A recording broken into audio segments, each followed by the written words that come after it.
কেমন আছেন চাচা? আছে এখন মোটামুটি। তো তোমাদেরকে তো চিনতে পারলাম না আমি। আমরা আপনার ওই গরিব অসহায় দুঃখী যারা টাকার অভাবে মেয়ের বিয়ে দিতে পারে না, তো তাদের পাশে আমরা দাঁড়াই, তাদেরকে আমরা আর্থিক সহায়তা করি। তো আমি শুনলাম আপনি নাকি গত 4 মাস ধরে এইভাবে বসে আছেন, খাটাখাটনি করতে পারছেন না, এবং আপনার ঘরে একটা মেয়েও আছে যে টাকার অভাবে আপনি বিয়ে দিতে পারছেন না। সেটা শুনে আপনার বাড়িতে আসা। কথাটা ঠিকই শুনেছো বাপ। আমি একেবারেই অক্ষম হয়ে গেছি, কোনো কাজকর্ম করতে পারিনি। আমি একেবারেই দিন দুঃখী, একেবারেই গরিব। আমার এই মেয়েটা আমার মাথার উপর বোঝা চেপে আছে। আমার রাতে শুয়ে বাপ চিন্তায় ঘুম আসে না।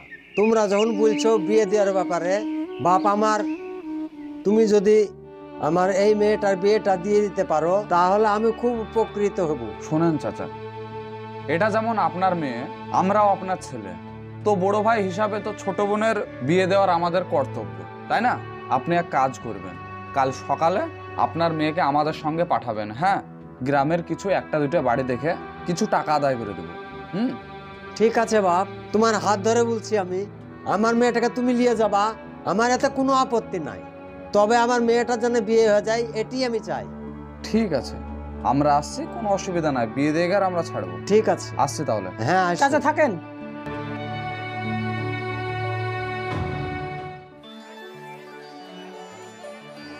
কে চাচা, ব্যবসা কেমন চলছে?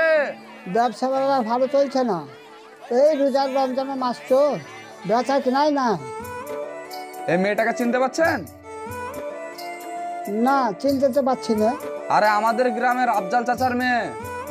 আফজাল চাচার অবস্থা তো খুব খারাপ, হাঁটাচলা করতে পারছে না, আর ওর মেয়েটাও বড় হয়েছে, তো এখন বিয়ে শাদী দিতে হবে, এখন টাকা পয়সা অনেক লাগবে। তো আমরা কিছু কালেকশন করে কিছু টাকা ম্যানেজ করেছি, আপনি 10-20 টাকা দিলে খুব ভালো হতো। এখনো বহনি পাতি তো হয়নি, তুমি অন্য দোকানে দেখো। আরে চাচা কি কথা বলছেন? এটা যদি আপনার মেয়ে হতো তাহলে আপনি এই ধরনের কথা বলতে পারতেন? বলেন তো, গ্রামের লোক আমরা যদি পাশে এসে না দাঁড়ায় তাহলে কে এসে পাশে দাঁড়াবে বলেন তো? এখন আমার কাছে টাকা নাই, তুমি পরে আসো। এই রোজার সময় আবার আপনার কাছে আসবো, 10-20 টাকা যা আছে দেন না। কি আর বলবো বলো, এই না।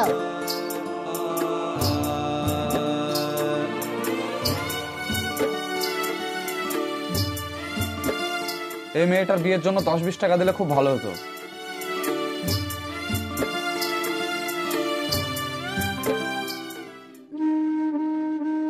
চাচা, এতে 35,000 টাকা আছে, এই টাকাটা আপনি রাখেন। হ্যাঁ, এই টাকা দিয়ে আপনি আপনার মেয়ের বিয়ের ব্যবস্থা করেন, আর বাদ বাকি যদি লাগে তো আমরা আছি, আবার আপনাকে দেব। বাপ, তুমি তো দেখতেই পাচ্ছ আমি একবারই অক্ষম মানুষ। আমার খেটিয়ে খুটিয়ে আমার মেয়েটার বিয়ে দেওয়ার কোনো ক্ষমতা নাই। তুমি যে উপকার করলে, এই উপকার আমি সারা জীবনেও ভুলতে পারবো না। আরে চাচা, আমরা হচ্ছে একই গ্রামের মানুষ, আমরা যদি আপনার বিপদে আগে না আসে তাহলে কে আসবে বলেন তো? আগে তো আমাদের দেখার দরকার, তাই না? কি বলিস? সে তো 100 বার। বাপে, এরকম মানুষ এখনকার যুগে খুব কমই দেখা যায়। চাচা, এটা যেমন আপনার মেয়ে, ঠিক আমরাও হচ্ছে আপনার ছেলে। তো ছোট বোনের জন্য বড় ভাইদের তো একটা কর্তব্য আছে যে মেয়েটার আমরা বিয়ে দিই। কি বলেন? খারাপ কথা বলেছে কি? ঠিকই বলেছ বাপ। তাহলে আপনি মন খারাপ করেন না, এই টাকা দিয়ে আপনি বিয়ের ব্যবস্থাটা করেন। হ্যাঁ বাপ, আমরা শুনেছি আল্লাহ নাকি ওপরে থাকে, কিন্তু আজ আমি বুঝতে পারলাম আল্লাহ শুধু ওপরে থাকে না, মানুষের ভিতরেও আল্লাহ বিরাজ করে। আরে চাচা, আপনি সাবধানে থাকবেন, কোনো অসুবিধা নাই, কোনো প্রবলেম হলে আমাদেরকে জানাবেন। ঠিক আছে, আমার কোনো অসুবিধা হলে তোমাদেরকে জানাবো। থাকেন তাহলে, বুড়ি থাকো।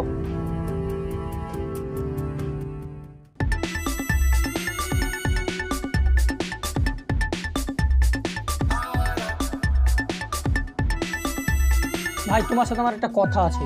বল। আচ্ছা, তুমি একটা জিনিস ভেবে দেখেছো? আমরা 100টা দোকান চাঁদা তুলছি, 20 থেকে 25,000 টাকা তুলে ফেলছি। সেই চাঁদা তোলার টাকা ওই গরিব মানুষকে না দিয়ে যদি আমাদের পকেটে রাখি, কত টাকা ইনকাম হবে একবার ভাবো তো। আরে তুই রমজান মাসে পাপ কাজের কথা বলছিস? খেপা মানুষ দিনের বেলায় মোল বিক্রি আর রাতে করছে নারকেল চুরি, আর পাপের কথা বলছিস তুই? ওই যে রানাঘাটের বাচ্চাটা যে রোগ হলো, তুই ভাবছিস সব টাকা বাচ্চাটা পেয়েছে? যারা আমাদের মতন চাঁদা তুলেছে সব টাকা তাদের পকেটে ঢুকেছে, সব টাকা পায়নি ওরা। তা ঠিক, কিন্তু ওদের মতন যদি ইনকাম করতে হয় না, একটা বাচ্চা মেলে আদায় করতে হবে। তো কি আছে, যে পাড়াতে গরিব মানুষ আছে সেই পাড়াতে খোঁজ নেবো, নাহলে একটা ভিখারি ধরবো, 500 টাকা করে দিব, দেখবে আমাদের পেছন পেছন ঘুরে বেড়াবি। দেখ যেটা ভালো হয় সেটা কর। ভাই তুমি কি বলছো তাই বলো। হ্যাঁ, কথাটা কিন্তু তুই খারাপ বলিসনি। আমাদের নতুন বিজনেসের একটা প্ল্যানিং দিলি, যেটা বর্তমান যুগে ঘটছে। পূর্ণ করা হবে, আমাদের পকেট ভরা হবে। তাহলে তুমি একবার ভালো করে গভীরভাবে ভেবে দেখো। শুরু করে দে তাহলে কাজটা কাল থেকে। তুমি আমাদের সাথে থাকলে আমরা পারবো। আরে আমি অল টাইম তোদের সঙ্গে আছি, টেনশন নিচ্ছিস কেন? আচ্ছা ঠিক আছে তাহলে।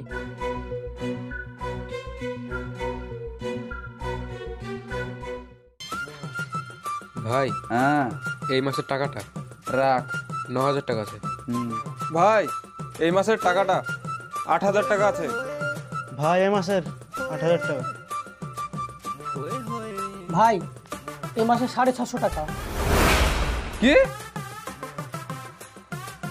ইয়া তুই আমায় কি দিছিস? ইয়া তুই ভিক্ষে দিছিস নাকি? তোর এত বড় এরিয়া আর তুই এই সামান্য 650 টাকা উঠে চলে আসছিস? বাদ বাকি টাকা কি করেছিস? এখন থেকে পেটে হজম করা শুরু করে দিয়েছিস? হজম করিনি ভাই, আপনি যে মেয়ে দিয়েছেন সে তো বিশাল চালাক। আমাদের সঙ্গে যাচ্ছে 500 টাকা লিছে, যে দোকান থেকে চাঁদা তুলছি আবার দেখছি 20 টাকা করে নিয়ে লিছে। তাহলে আমি কি করবো বলো? তোর রাস্তা থেকে একটা ভিখারি তুলতে পারতিস। ভিখারি পাইনি বলে তো ওকে নিয়ে গেছিলাম, নাহলে ওকে নিয়ে যেতাম। কাল থেকে ওই মেয়েটাকে ডাকবি না, আমার সঙ্গে যাবে। কিভাবে চাঁদা তুলতে হয় আমি তোকে দেখাবো। যা। ঠিক আছে তাই যাব। অন্য মেয়ে দেখতে হবে, এই মেয়ে আর কাজ হবে না।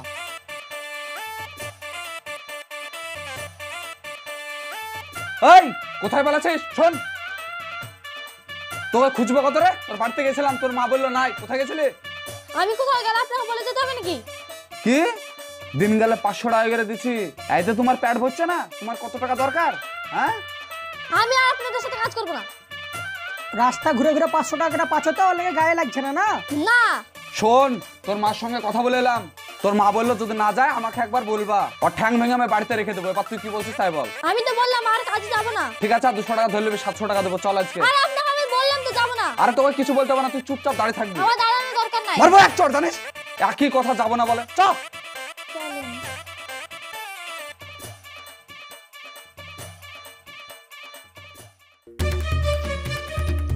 এই দোকানে যা।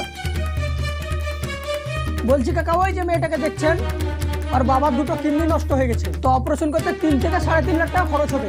যদি একটু সাহায্য করতেন তাহলে খুব ভালো হতো। এই লাও 20 টাকা লাও। আসছি কাকা।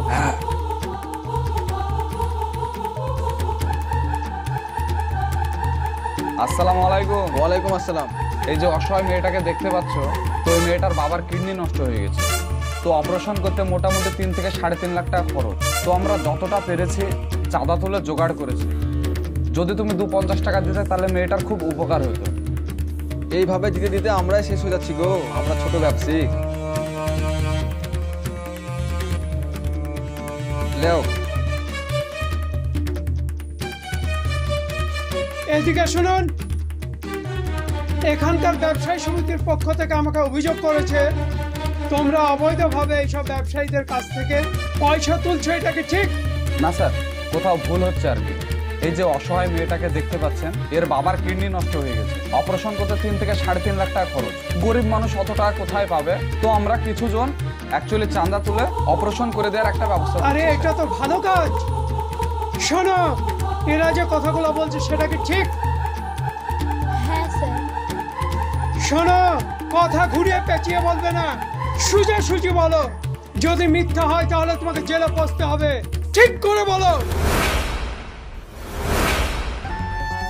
স্যার আমাকে ওরা 500 টাকা করে দেয়, দিয়ে এইভাবে চাঁদা তুলে বেড়াই। মেয়েটা কি বলছে? হ্যাঁ, কি কথা বলছো গো? সত্যি কথা বলো তুমি। আপনি মিথ্যা কথা বলছেন কেন? সত্যি কথা বলুন। স্যার আমি আসতে চাই না, তা আমাকে জোর করে আনে। শোনো, এই ব্যবসায়িকরা না মাথার ঘাম পায়ে ফেলে পয়সা ইনকাম করে, খুব কষ্ট করে, আর সেই পয়সাগুলো তোমরা ছিনিয়ে নিয়ে চলে যাচ্ছ।